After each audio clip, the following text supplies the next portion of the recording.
Okay, so symmetry plays a very important role in physics. And now this Noether's theorem tells you that depending on different kind of transformation property, okay, or which actually generates some kind of symmetry, there is some kind of conserved quantity. So this is the correspondence between the symmetry and the conserved quantity. So let's try to understand this through some kind of examples. For examples, consider infinitesimal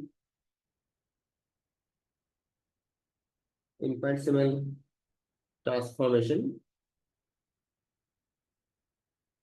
of the coordinates.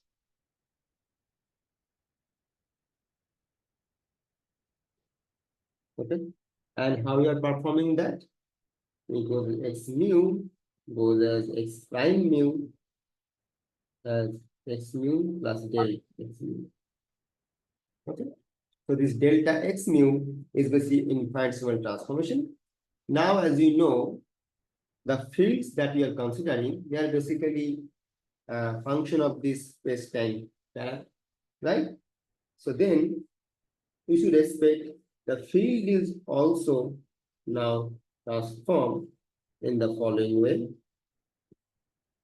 So A stands for, A kind of scalar field. So this, we write it down as a, sorry, phi A of x plus delta phi A. So we do not know apparently here that what is the impact of this kind of transformations, okay, in the context of fields. So we do not know that. So we just say the change in this field amounts in this delta phi A. And what we'll do, we'll try to understand what is this delta phi A. So now from the action, how to write it down? That action is basically in a 3+1 dimension space time. We can write down this as your, and this is my Lagrangian density.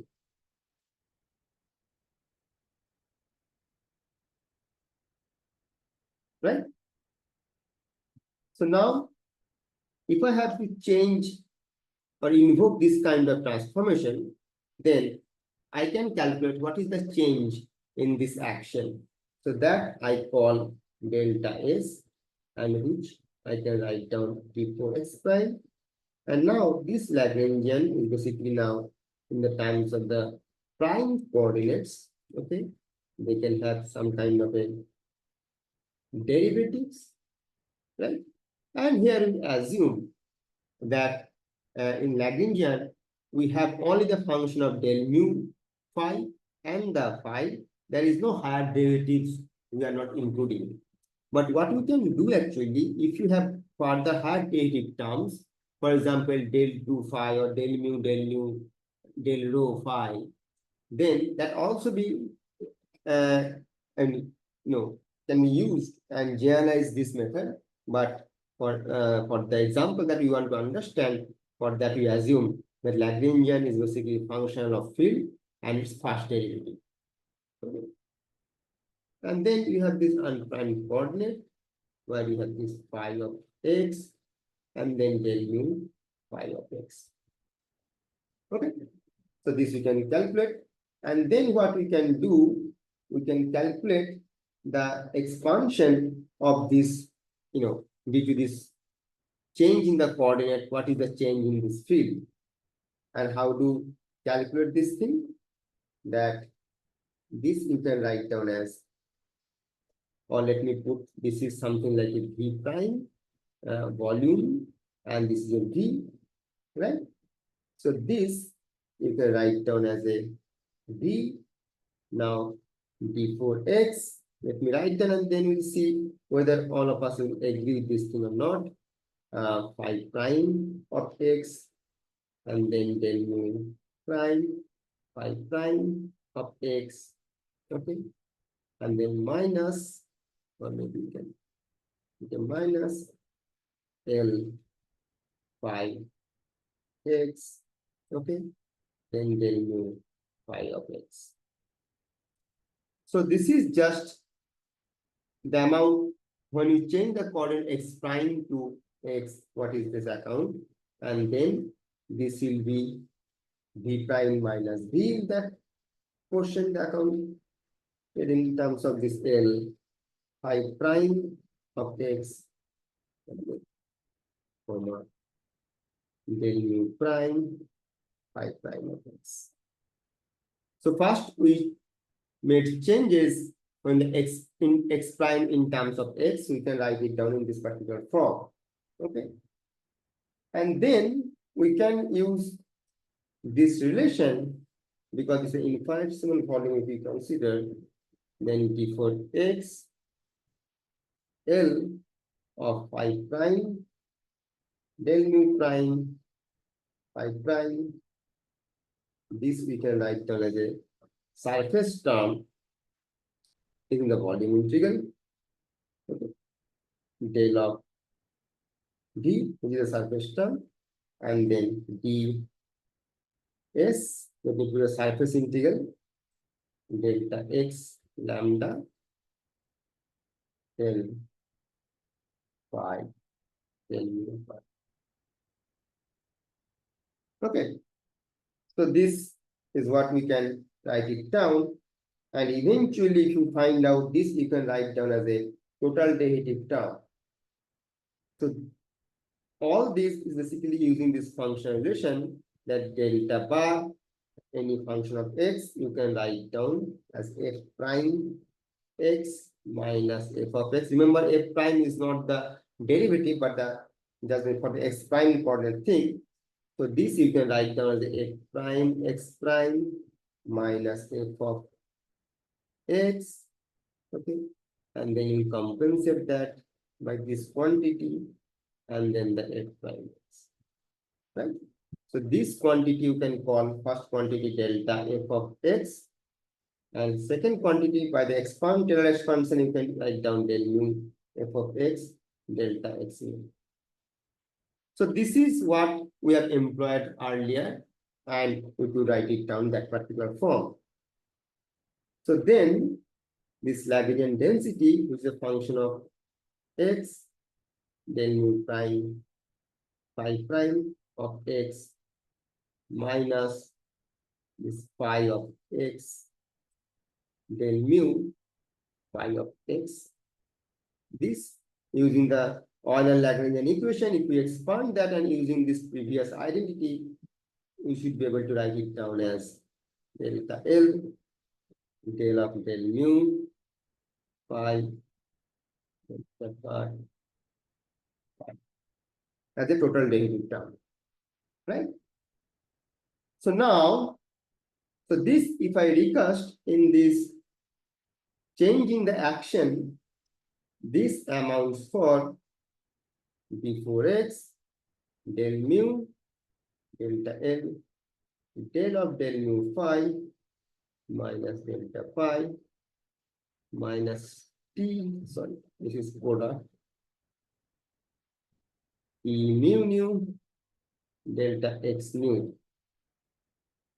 Okay. And how do we define this t mu nu? So t Hello, sir. yes. I have a question regarding the delta bar f of x that you have written. Can you please slightly scroll up? Yes. Yeah.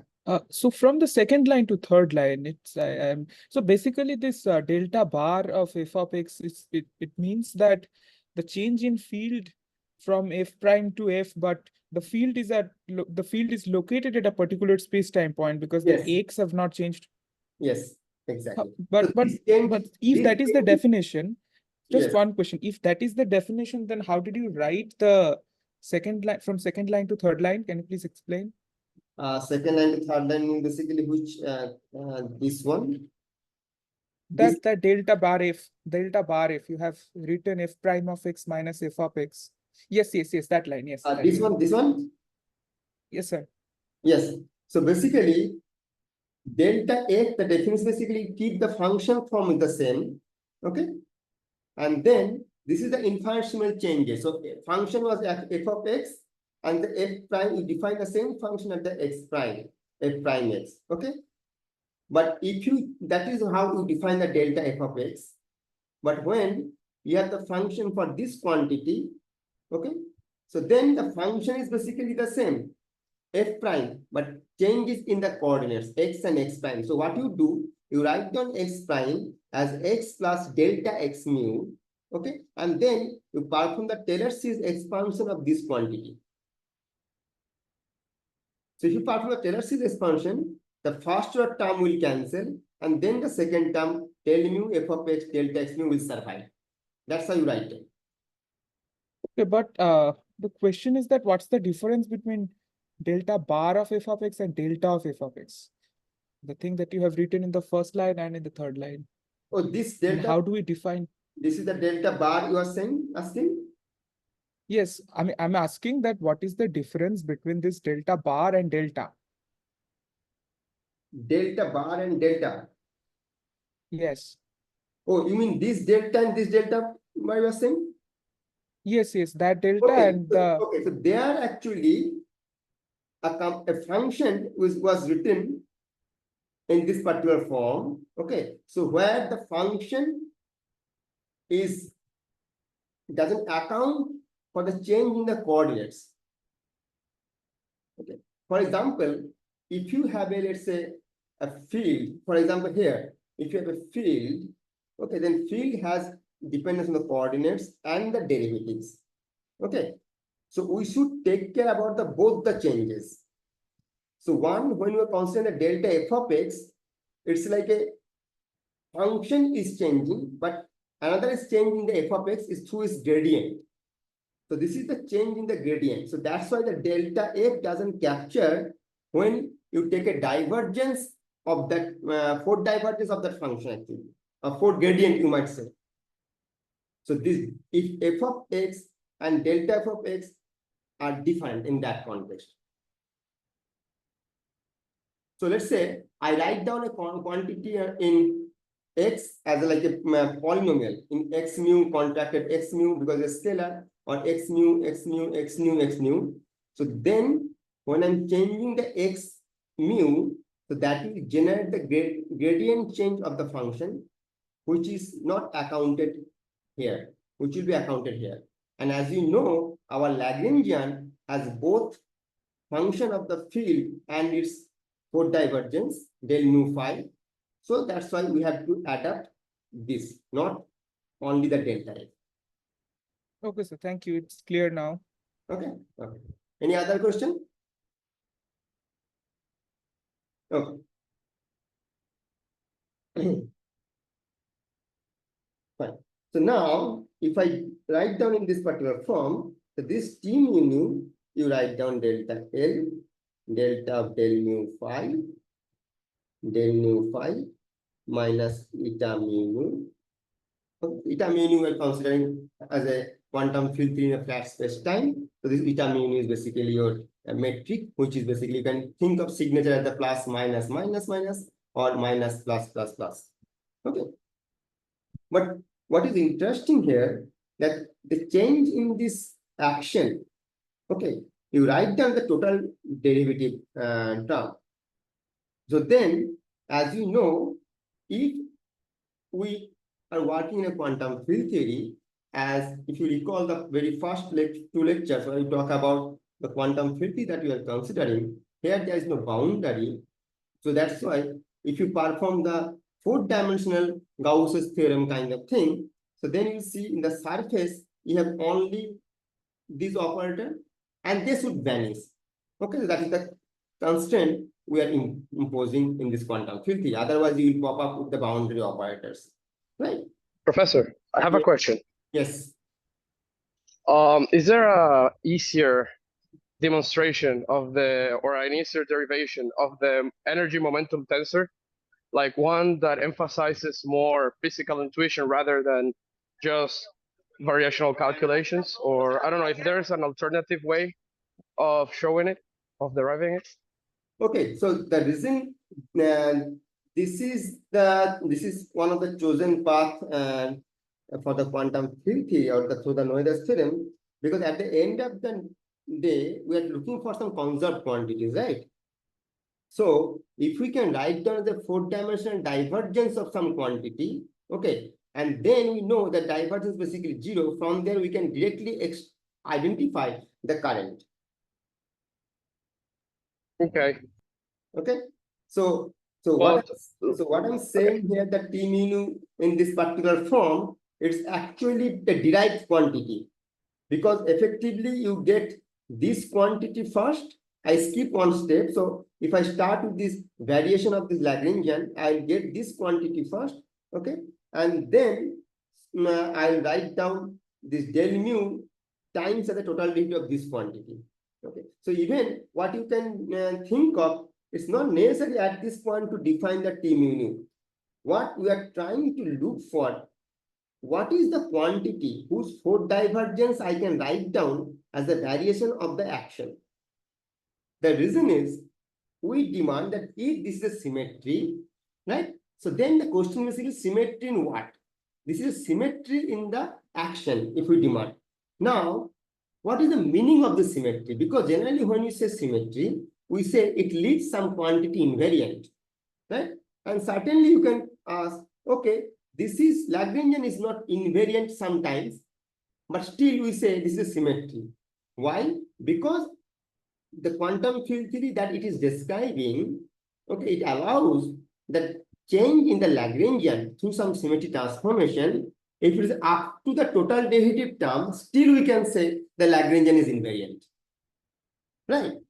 So that means now if I translate that in the language of action, so what we are supposed to get, if I demand this is symmetry in the action, then the action should be remain invariant, and that means the variation in the Lagrangian should be reflected in such a way that I should be able to write it down as a divergence term, for divergence term, such that when I perform this volume integral, okay, so that term will vanish. So that is some kind of conservation quantity, because the del mu from the electrodynamics, we know del mu J mu equal to 0, that J mu is the conserved quantity, right? So so to understand what is my J mu, we'll go through this. okay. Okay, so the connection is basically identifying the conserved quantity through the variation of the first coordinate transformation, okay, through the Lorentz transformation that we are doing, okay, and then you know, because the fields are basically function of those coordinates, so what is the amount of change in the field? Now the next step is basically I have the Lagrangian density, and Lagrangian density has the derivatives of fields and the fields. So certainly it will change my Lagrangian density also. So then all these effects I recollect, and then rewriting my change in the action. And now I can see that the change in the action I can write down as a total divergence. Okay, if it's a total divergence and also in a gauge inventory, if you can write it down, then we can define this as a current and saying this is a conserved quantity. So that's how we we set up this trajectory, the variation principle, because that's how we can immediately identify how the symmetry is affecting your objects. But if I have if I were to derive it myself, to derive the energy stress tensor, because it's very important both in quantum field theory, also for general relativity. Yes. But I mean, if I were to derive it by myself, I know I have to begin with time-space invariance translation of the coordinates, and then I have to apply it to the action. Yes. I could, like, from there, what kind of steps should I not memorize, but rather understand in order to get the rest of the derivation without having to memorize formulas and stuff like that? That's my question.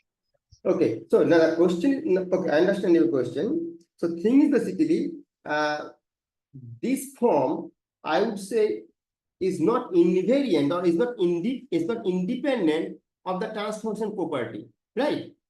For example, you can come up with a completely different kind of transformation property, but for that transformation property, you should be able to find a current, isn't it? Indeed, yes. Right? So then the best way to look for a universal methodology to calculate the current. Now, what is that? For example, here we are looking for in the transformation property that we are assigning directly to the coordinates, right?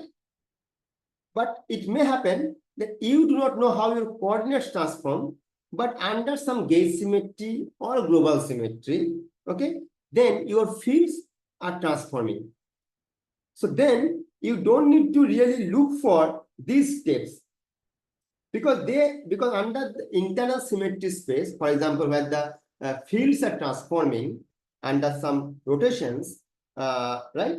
Then the coordinates remain unaltered because your space-time is invariant by that internal symmetry space, and the coordinate space are independent. Their actions are completely do not depend on each other. So this measure, what I'm writing here, is basically independent of the internal symmetry space transformation. Then you only look for how your phi and del mu phi changes when phi transform like some phi times e to the power I theta, something like that. Okay, so then you start from there.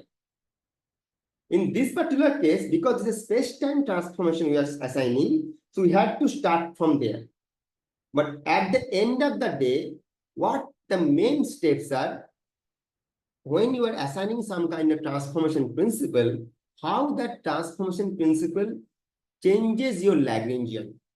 Okay, and here the Lagrangians are basically a function of fields and first derivative of fields. And as I told initially, it is not always guaranteed that your Lagrangian will be only functional of fields and del mu phi. It may have a del 2 phi, it may have a del mu phi for hard derivative terms and so on, right? So then you have to see how these fields and each component field and its derivatives are changing with respect to that transformation. For example, as you will see when you talk about the gauge symmetry and the global symmetry, okay, the global symmetry is when the transformation doesn't depend on the space-time. Now, if your transformation doesn't depend on the space-time, that means your derivative will not affect that transformation. So whether a field or any number of derivative acting on the field will transform on the same way. So we really do not care there, right? So then we can still define some kind of conserved quantity. But if I have a transformation property where the transformation parameter depend on the space-time, then we have to be careful how the derivatives are acting on them. So a field and its derivative, they will not transform in the same way. So we have to do some internal jugglery to take care about those quantities. But the basic point, calculate the variation in the Lagrangian due to the symmetry transformation of phi and its derivatives. That is the only thing you have to do, and use the variation principle. You don't need to remember anything. And eventually, you should be able to find out in this particular form, and that you identify as your current. Thank you very much. Final question. Why I've read in a book that when we compute the current, the conserved current or the Noether's current for a particular theory, if our theory is invariant under internal symmetries, like E1, for example, then the forward gradient of the field then will be 0. Why is that? Sorry, I could not get your last line. Can you please repeat? That I was reading that if we have a theory which is invariant under an internal symmetry, and we want to compute the Noether's current, then we're gonna see that the forward divergence of the field will be 0. And then I ask myself why. Forward divergence of the current. Forward divergence of current. No, I mean, right? there is this, well, the book I'm reading uses a certain notation, a particular notation, but if you read the Noether's current expression, you will see that there is this canonical momentum times the derivative of the field minus the for divergence of a field called W in the book. But Okay, I would suggest that you don't need to remember that. What you should remember is basically the current is conserved. Okay, and now you can if you assign some kind of transformation, you can derive the current. So then based on the transform property, certain further relations among the fields and derivatives you can come up. okay, thank you very much. Okay. Okay. Yeah. Any other question? Sir, I have a question. Yes. Uh, so basically here in the last few lines of this calculation, Yes. it is very evident the thing that you used and that the comment you made in the first lecture is that quantum field theory doesn't have, the manifold for the quantum field theory doesn't have any boundary. Yes. So I mean, want to okay, ask. let me correct you a little bit.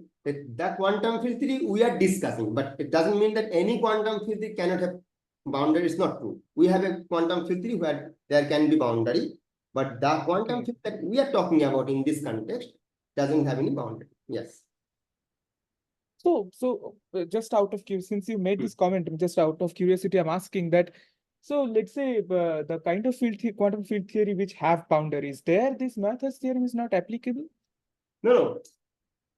Of course, but suddenly that will be accounted for some kind of a boundary operators and all those things you have to take care. So when I'm saying this quantity del mu j mu equal to, you can immediately set to be 0. Okay.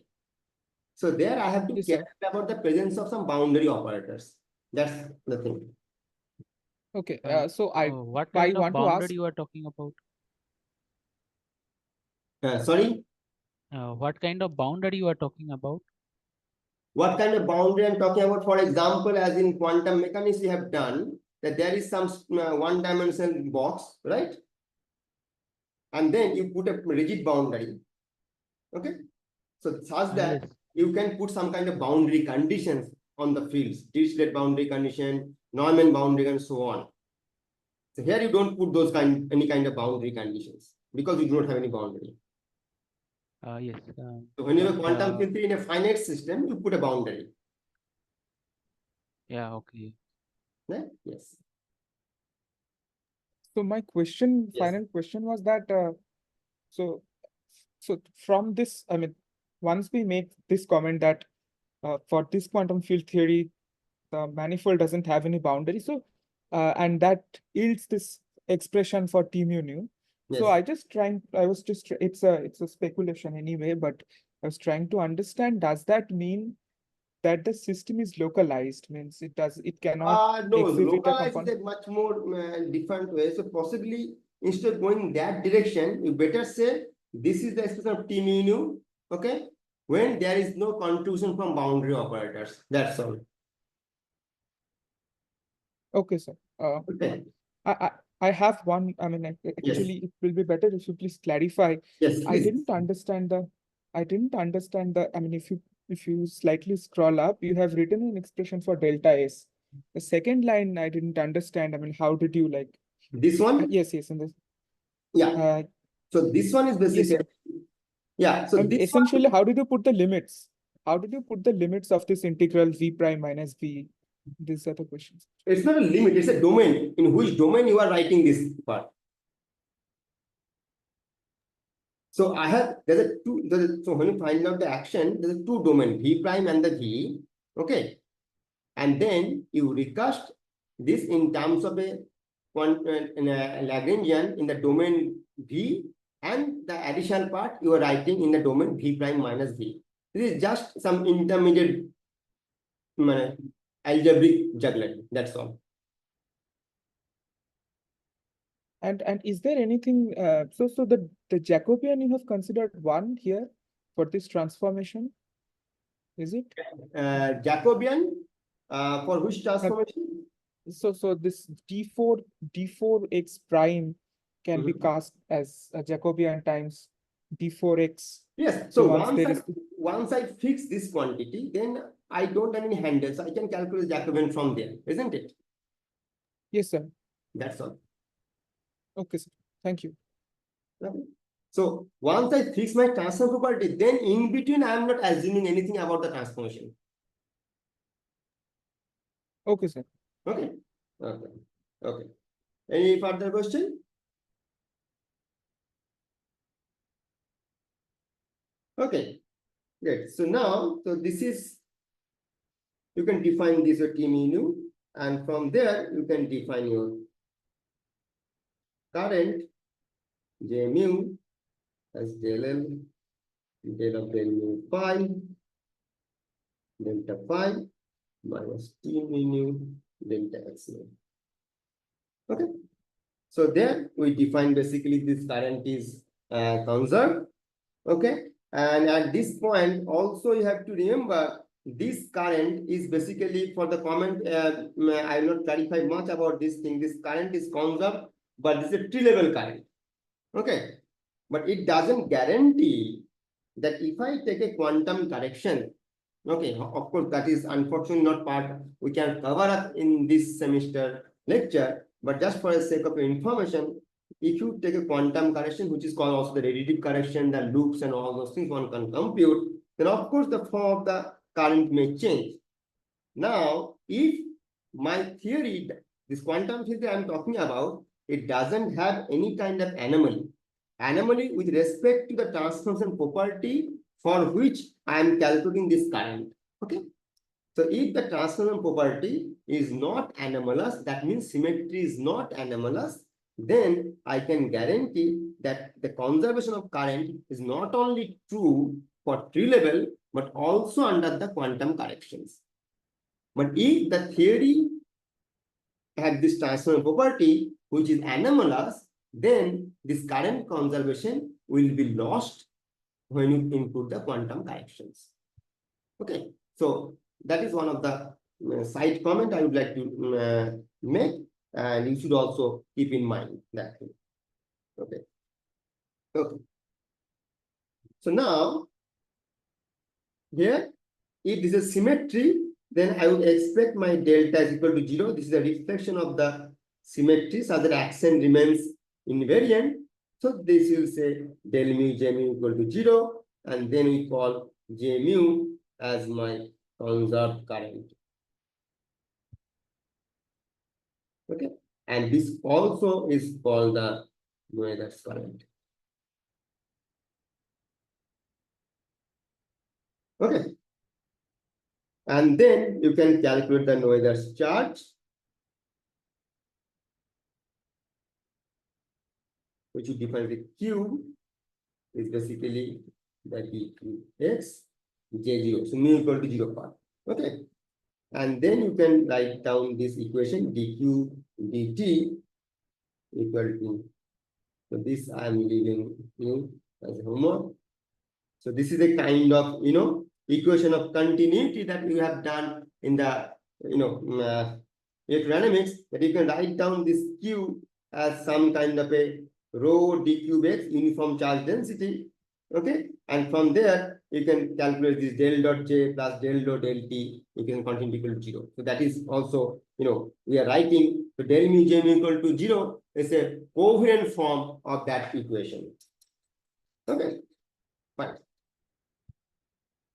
So now another transformation, you can check that if you do this constant shift in the coordinate, for example, x mu goes as x mu plus a mu, where a mu is constant, okay, and then you show that your del mu t mu equal to 0. So I'm giving you this as a homework, and just follow the previous steps, okay, and there you can find conserved quantity,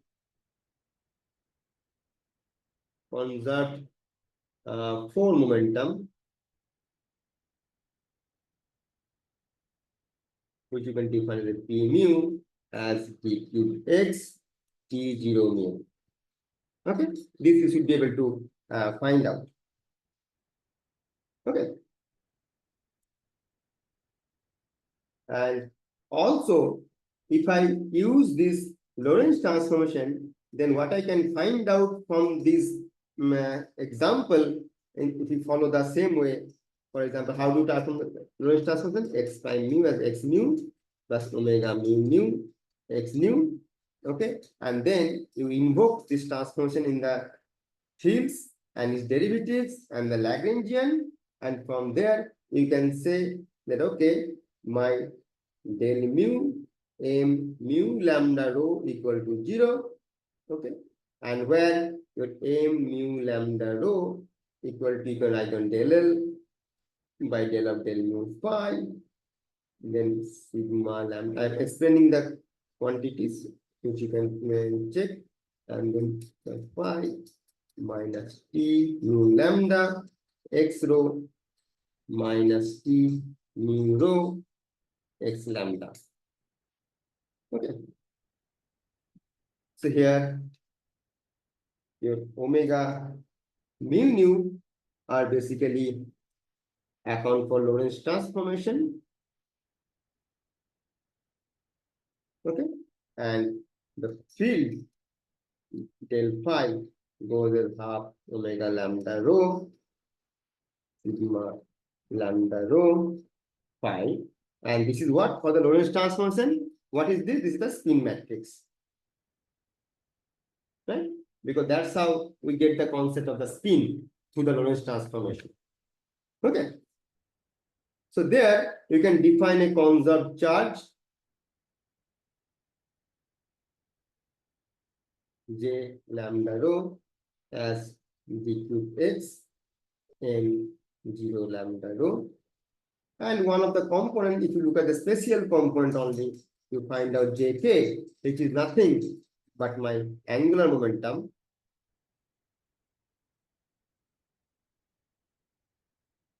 As half epsilon I Jk, Jij. Okay. So, and what is your J0? J0I is basically your boost. Professor, Yes.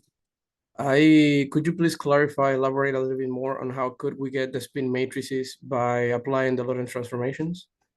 Okay, so that when I discuss that from the group theory perspective, it will be more clear, but let me give you the answer for the time being.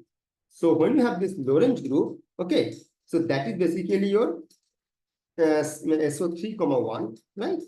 And then what you can do some kind of a complexification of that group, which you can write down in terms of SL2C or SO4, C. And then that you can write down in terms of SU2 cross SU2. Now, as you know, the SU2 defines your angular momentum. Okay, the SU2 quantum numbers are basically angular momentum because they're the Pauli spin matrices, right? So now the Lorentz group actually can be written, Lorentz group generators, in terms of those Pauli spin matrix generators, right? So from there we get the spin matrix. Thank you very much. So you will treat group theory in a chapter devoted by itself? Yes. So after completing the field theory part, before transiting into the standard model, because standard model will be dealing with SU3, SU2, U1, right? So there, before entering there, I will give one lecture or 1.5 lecture, depending on all of your feedback, that will try to understand the abelian continuous group and non-abelian continuous group U1, SU2, SU3, their Lie algebra, and what are the meaning of that.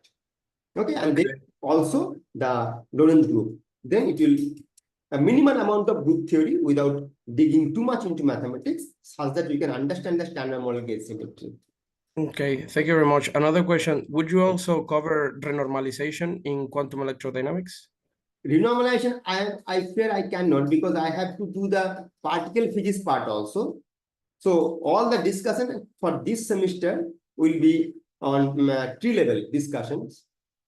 Okay, symmetry breaking and all those things.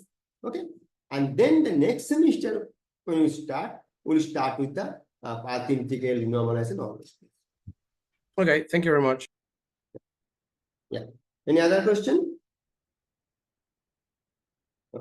But I would suggest that, so if you follow this transformation that I have mentioned here and use the similar path of calculation that we have done, then you should be able to get this answer, and it will be a good practice for you, all of you, to do that.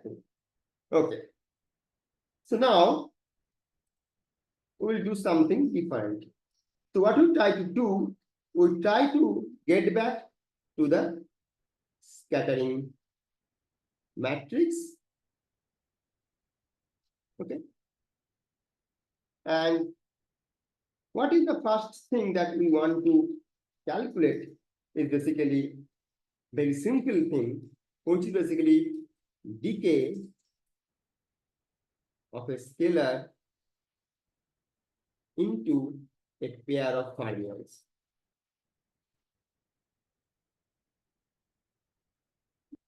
This is simple in a sense because we have learned the scalar fields, we have learned the fermion fields. So with that information, we should be able to understand this. And once we understand this part, then after that, we will move to QED, quantum electrodynamics, which is a different slightly gauge theory, slightly different approach we need to adapt. Okay. So now let's say when this scalars is coupling with the fermions, the first question you will be wondering, how do I know that a scalar is basically decay? If it is decaying, let's say, to a pair of fermions, why not 3 fermion or 5 fermion or something like that, or 4 fermion, something like that, right? Let's try to understand in a polynomial form, what are the possible structures it could have. So I have a scalar, let's say phi, and I define the, so this is my set of fields, phi, let me call this phi 1 and then psi 2, right? Then what kind of symmetry we should respect?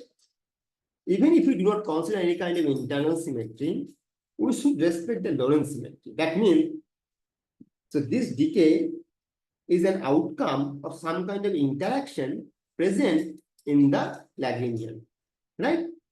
And we know the Lagrangian that we are working with is a Lorentz scalar. Now Lagrangian is Lorentz scalar, that means the way we write down the covariant form, each component is a Lorentz scalar. So that if the free part of the Lagrangian is Lorentz scalar, then the interaction part that I'll be adding that also should respect the Lorentz symmetry. That means it remains invariant under this Lorentz symmetry, right? Okay. So I could have, so now if I have to find out this process, the scalar is decaying to pair of fermion. If I write a term with only one scalar, it doesn't give you that process. Because what is the meaning of scattering? Just recall the Rutherford scattering. So it's like a free particle is coming from a very, far away from the past, let's say minus infinity, and it's also going to t equal to plus infinity. And between there is, as a very localized way, there is some kind of interaction, potential is there. And when that free particle is passing through that potential, it fills the potential. Now, what is the meaning of that free particles filling that potential? That the free particles start interacting with that potential. Now, in the quantum field theory language, our interaction is basically exchanging some kind of information or having some kind of couplings, right? And that's what we find out there is some kind of vortex or some kind of couplings as there are not. Now, if two or multiple fields couple with each other, if there is some kind of coupling, non-zero coupling exists, then we conclude that yes, they are interacting. So that's how the notion of what we primarily have about the scattering, we translate that notion in terms of an interaction term or a quantum field theory interaction term in the Lagrangian density. Now, is that point clear? So what is the meaning of interaction in the quantum field theory?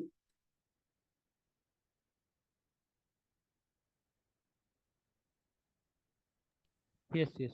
Okay. Can you just go over it again? I'm unable to quite catch it first. Sorry, I could not get your point. Can you please? I know, like I think it was just breaking for me when you're explaining about that. Can you just go over it again? Okay. Okay. So now, so if I had to calculate the decay of a scalar into pair of fermions or into a fermions, let's say n number of fermions, whether I do not know, n is 2, 3, 4, 5. At least we have to find out an interaction between the fermion and the scalar. Then we have to write down a term in the Lagrangian which tells you that thing. So now I can have this term, for example, let's say psi 1, or I can have a psi 1, psi 2. I can have a psi 1, psi 2 square, and then so on, right? So in this way, naively we can write down this term, but as I told you, that we can verify which term I allowed. Allowed by what? Allowed by the symmetry. Which symmetry is the fundamental in this context? Is the Lorentz symmetry, because we have not imposed any kind of further symmetry transformation of these fermions and the scalars. Right? Fine. So now, so when I'm saying something is Lorentz invariant, that means either a field or a cluster of field is basically Lorentz scalar. That means it should have a spin 0. Now look at the first term. This is a Lorentz scalar, so spin 0. This is a fermion, so spin half. So just quantum mechanically through the method of addition of angular momentum, we know that this 0 and half, if I add, I get a half. That means I cannot create a Lorentz scalar using one scalar field and one fermion field. So this term is not allowed. Okay. But what we can think of, if a fermion has an angular momentum half, then you see if another fermion, if I add, which is also half, okay, so this half plus half, if I do and do an antisymmetric part, if I look at, this is the scalar, this is a spin 0. But now whenever I add another fermion with this, that means odd number of fermion always will generate something which is non-zero spin. Okay. So that means if scalar has to couple to fermion, the number of fermions must be always even number. So it's a 2, 4, 6, and so on. So on that ground, these two are basically ruled out, the first one and third one. Okay, fine. So then we can write down psi 1, psi 2, or let's say psi 1 square, psi 2 square, and so on. Now we are restricting our, we can perform a naive power counting, or which is in terms of mass dimension, and such that we say, okay, we will not allow any kind of term which has a mass coupling, has a mass dimension negative. What does it mean? Now, in a 3 plus 1 dimension, this has a mass, this field has a mass dimension 1. This field has a mass dimension 3/2. And irrespective of what kind of fermion it is, it has a mass dimension 3/2. So, total mass dimension of this term is 4. If you calculate, you'll see this is 7. And now you can see if I add more and more fermion pairs, the mass dimension will increase. Because every pair of fermion will increase the mass dimension by 3 units. Now, what is the Lagrangian density? Mass dimension is 4. So, if the Lagrangian is written this kind of interaction, let's say psi 1, psi 2, and let's say y2, phi, psi 1 square, psi 2 square, and so on. As I told you, for a point of renormalization and so, which we don't want to go detail as of now, but what we can say that, okay, we will not allow any kind interaction at this point where the mass dimension of the coupling constant, okay, is negative. Now you see, what we want, that if this is a coupling, the mass dimension should be greater than or equal to 0. Now, if this is a dimension 4, this is dimension 4, the mass dimension of y, this coupling is 0. So, this is perfectly fine. This has a mass dimension 7, this has a mass dimension 4. So, this will have a mass dimension m equal -3. and that becomes a negative mass dimension full coupling.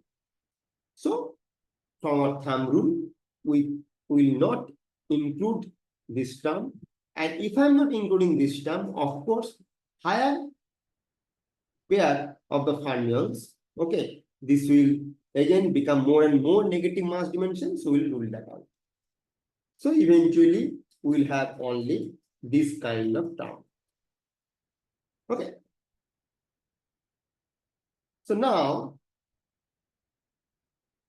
if you see the current Lorentz transformation, that this and this, if both are fermion fields, okay, that do not give you the correct Lorentz scalar.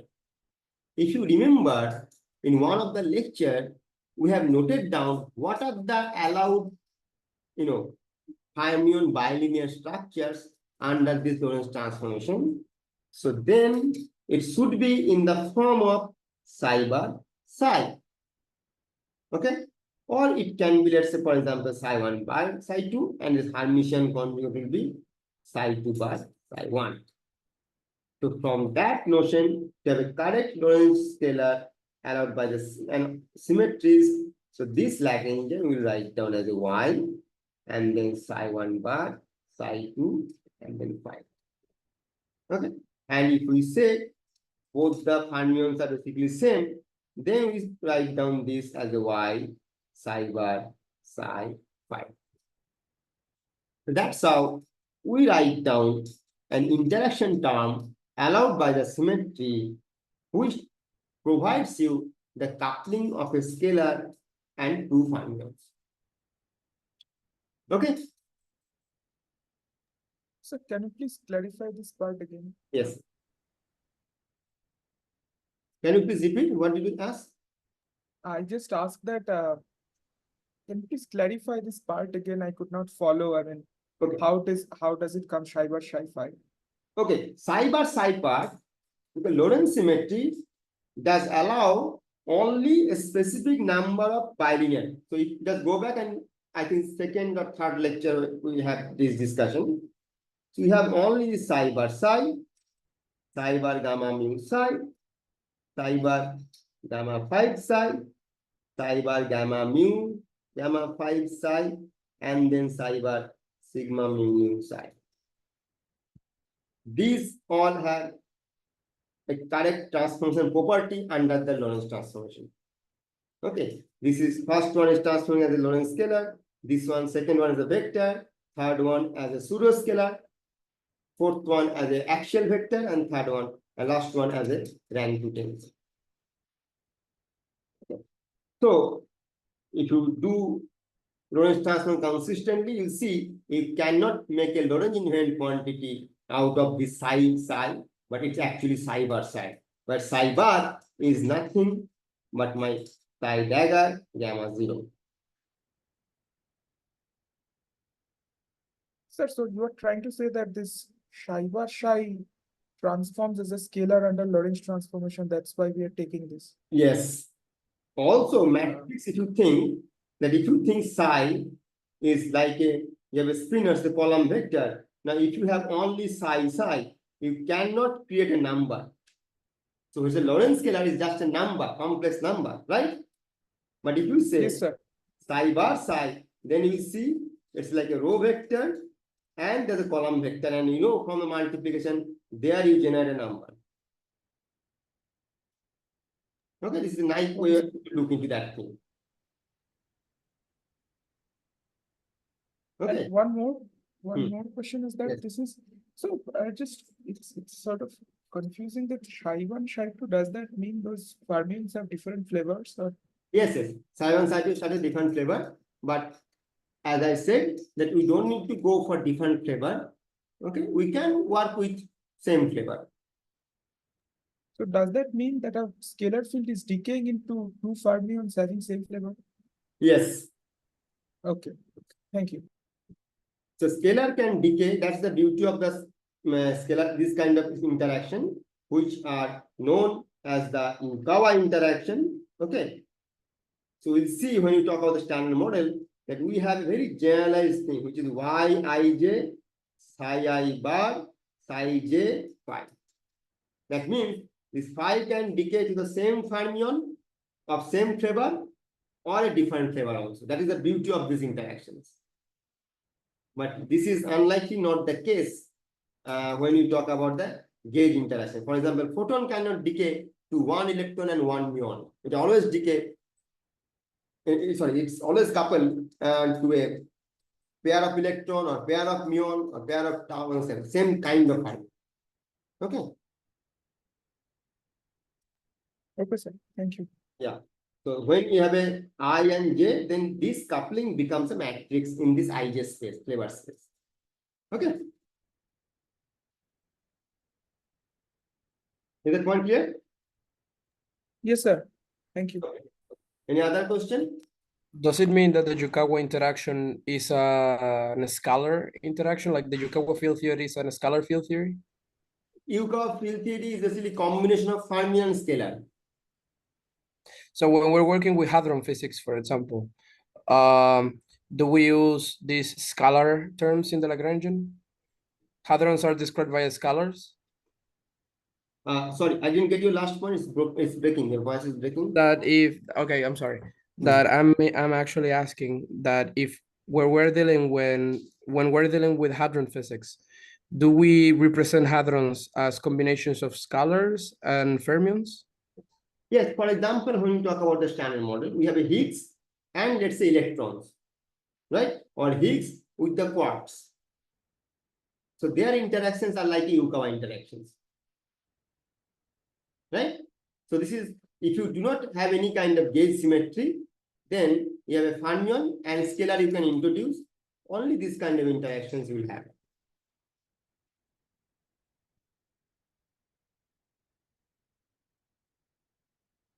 Thank you. Okay. Any other question? Okay. So now let's say, so what we say that, okay, the phi. So let me now, to make it easy, let me call the scalar to be phi and the fermion to be electron and positron, which we are familiar with. So basically a phi of some momentum k is decaying to some electron of momentum p and some positron of momentum p prime. Okay. So now what we learn is called the Feynman diagram.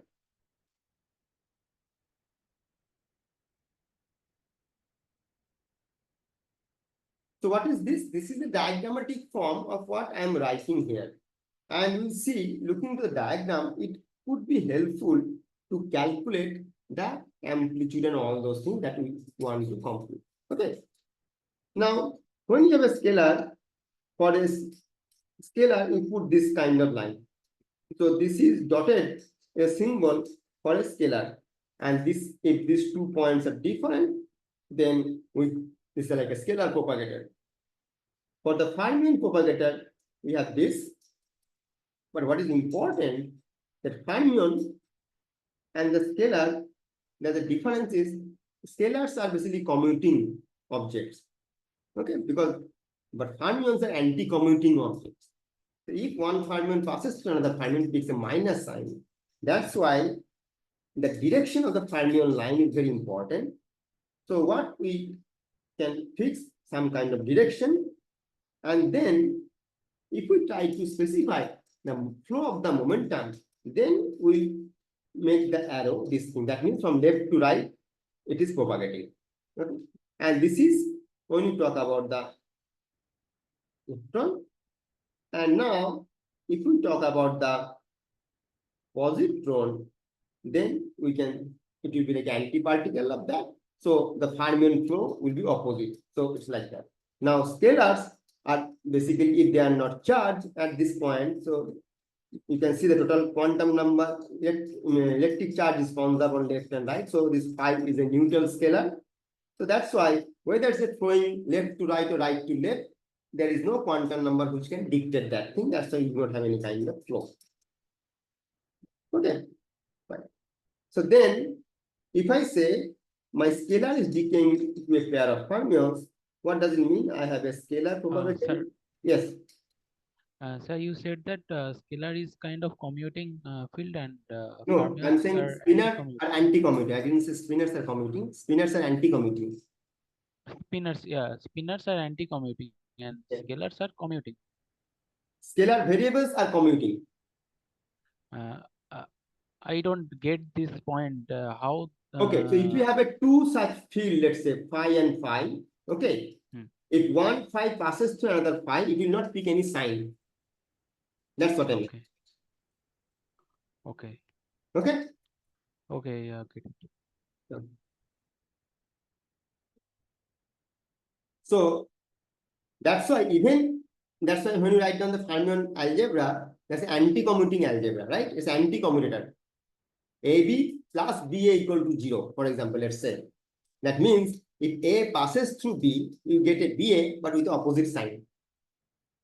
But for the commutator, it's like AB minus BA equal to 0, if you say. So AB equal to BA, there is no minus sign. So that's what I meant for the scalar and the fermion.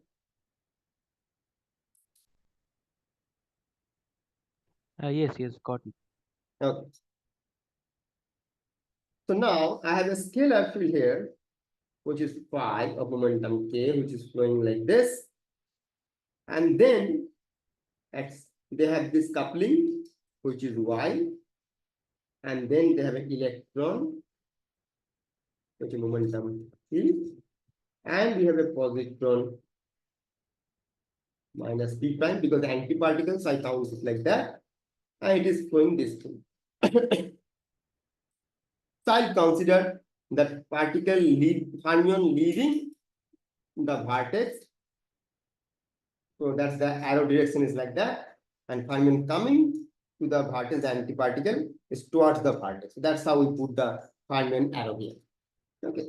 So this is how we draw the Feynman diagram, and we'll see more and more when we talk about different kind of amplitudes, and we'll collect more and more different kind of information with that. But now, what is the meaning of this? This can be elaborated more if you think about the mode expansion of phi. What are the modes it has? It has phi plus and phi minus, and these fields also have some kind of psi plus and psi minus. Psi bar has this psi bar plus and psi bar minus. Right? Now, what does that mean?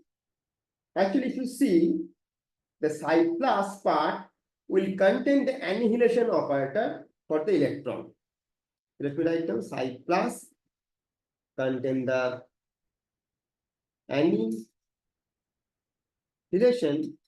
operator for electron. Okay? And then psi minus contain the creation operator positron. Okay. Now, what is the psi bar? Can you guess? Psi plus bar will be the annihilation operator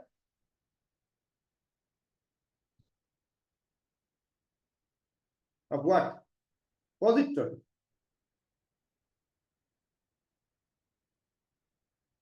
And psi minus bar is basically creation operator of electron.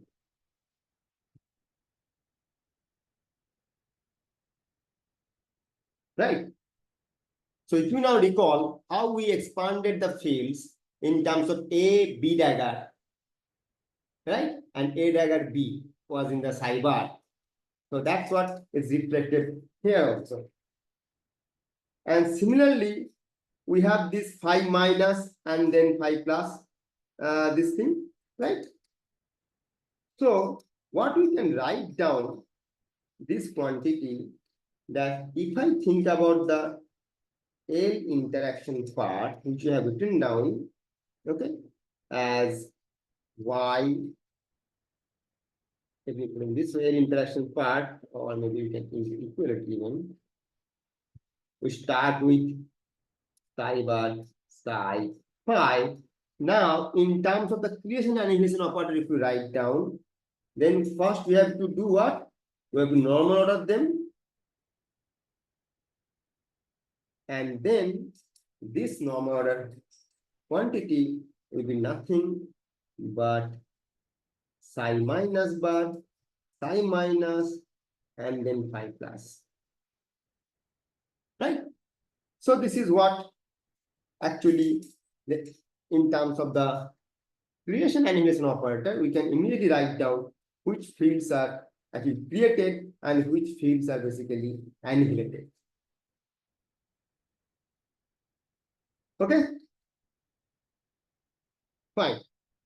So now, Hello, sir. I have a doubt.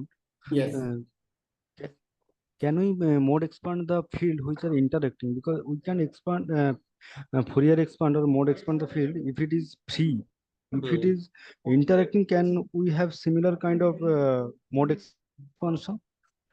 yes, because the mode expansion based on the free theory and the Yes, interactions yes. are taken as a perturbation, right? So it's the same Yes, thing sir. we're using. Yes. But we calculate the whole thing in the interaction picture. So the same mode expansion we can use. That's why even when they're interacting, the propagators and all those things when you write down, they're basically free propagators, right? Interactions will be captured to the vertex. But sir, these fields are written in the interaction picture. That's why we can treat it as a free operator, Yes, and free also, field operator, right? yes, so basically, yes, basically we have free theory, we quantize the theory, and we expect the quantization still holds once we have this interaction. Okay, This is true for interaction picture only. sorry. This is true for interaction picture only. This is true for the interaction picture only. Okay, so you can write it down, but you can, if you know one picture, you can go to other picture as well, isn't it? To the evolution operator, if you know.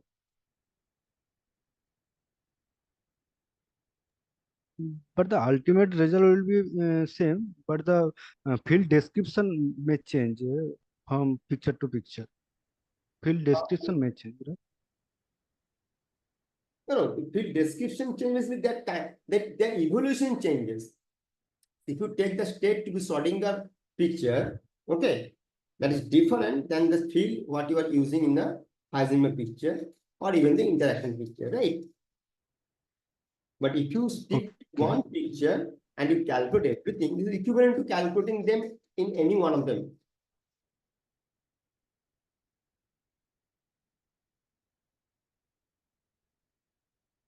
Okay. Okay, sir. Thank you. I got it. Okay. Okay. So the colon, this stands for I have normal ordered the operator. Okay. And as we have seen, if you do not normal order, then you have a, because the infinite number of harmonic oscillator, infinite number of Gaussian energy will be generated. So that's why you always work in a normal order, and also then we have a time ordering when you talk about the time relations. That's why. So this stands for the normal order.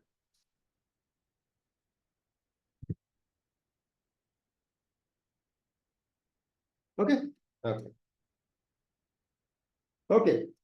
So now, what is the state that I can write down this I of P is basically I have to use this normalizations, and that is we are creating that state. So it's a dagger of P.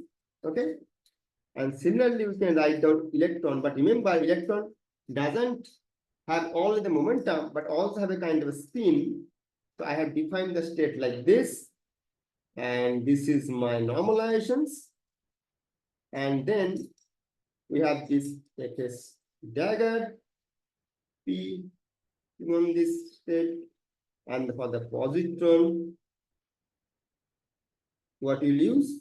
We'll use the Fs hat dagger P. So this is the convention that we used, right? That's the normalizations. And also these states are normalized suitably, such that means phi of P and take an inner product of this thing. So this will be just the normalizations and the case, and same we can write down for P prime, S prime, so Q phi from Q phi V, delta SS prime, del Q P minus P prime, and same we can write down for the positron also. Okay, maybe I can be a bit lazy and I can write it down in this particular form. Okay. Okay. So now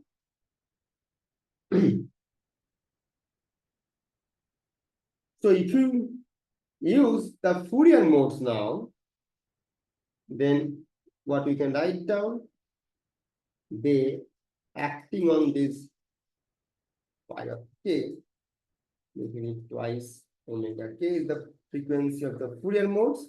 We are not worried about the normalization at this point. Which is important is this one. Okay, and then the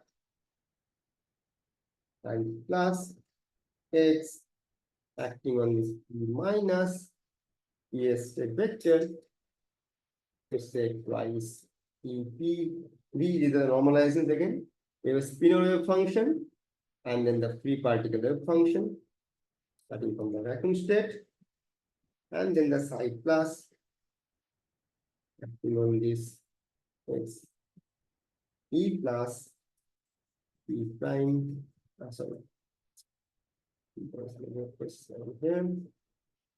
It's prime. That will be defined as a 1 by twice EP prime V U S prime P prime, which is 1 minus IP prime dot X. Actually, a mistake. And you can calculate the conjugate of these operators as well. So now, what is the, if you have to calculate the amplitude, we have to find out what is the S matrix part.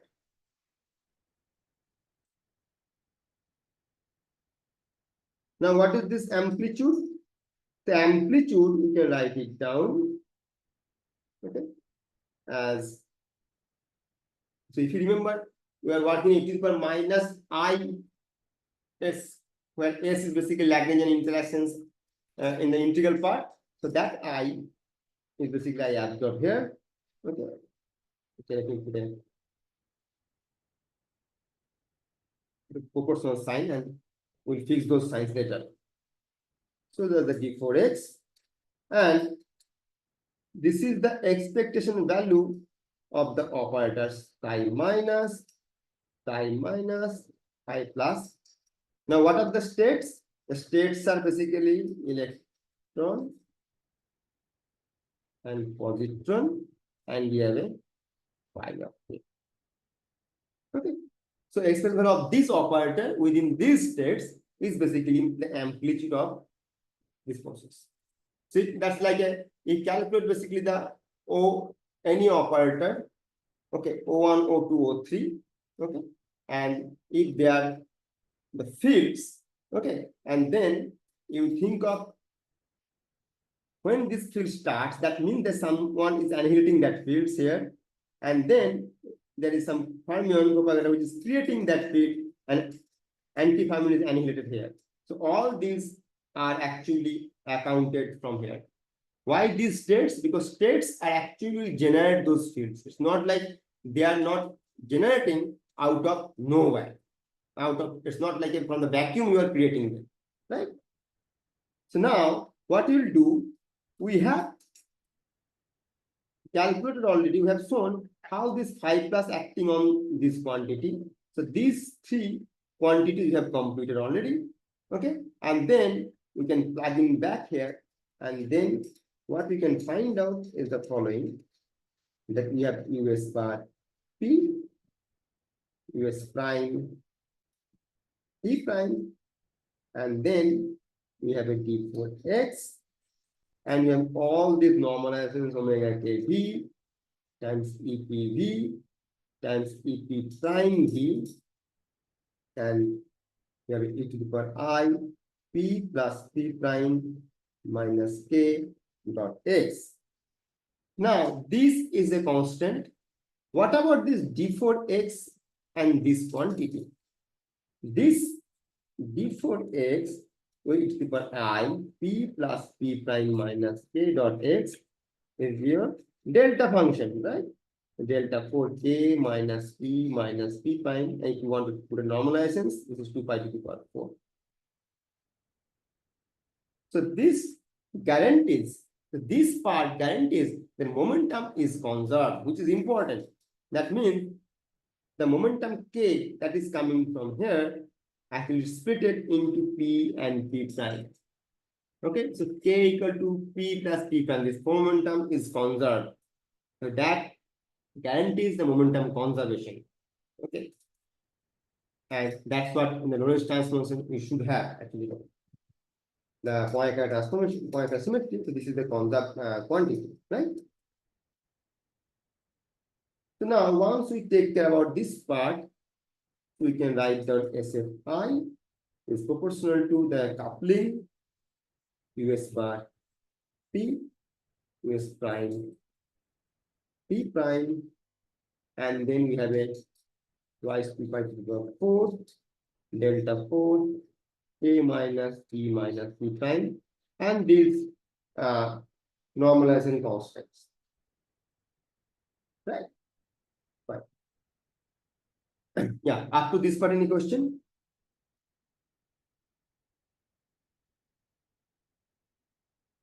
Okay. Normally, I've seen the S matrix being developed as a series expansion of the Dyson equation. So Yes. I'm kind of confused now with this approach. How does it relate to the usual one? Okay.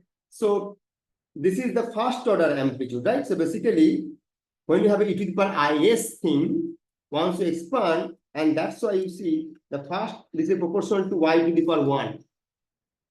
And that's why this is the operator only coming up there. You can have a higher order correction when you can include the higher order in the expansion of that thing. So that is from the expansion, it is clear that this the Lagrangian is this, S is linear in Y, and when you perform the Dyson expansion, you can with this thing. So maybe if you want to convince yourself to order 1, then this is just you put an order 1, which reflects the linearity in this coupling, because that's how it appears in the interaction itself. If you calculate the y square, that is the higher order corrections with this S matrix. So up to order 1, we are calculating.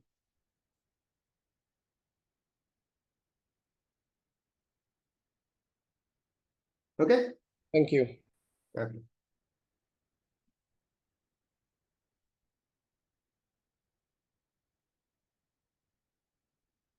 Okay. Fine. So now,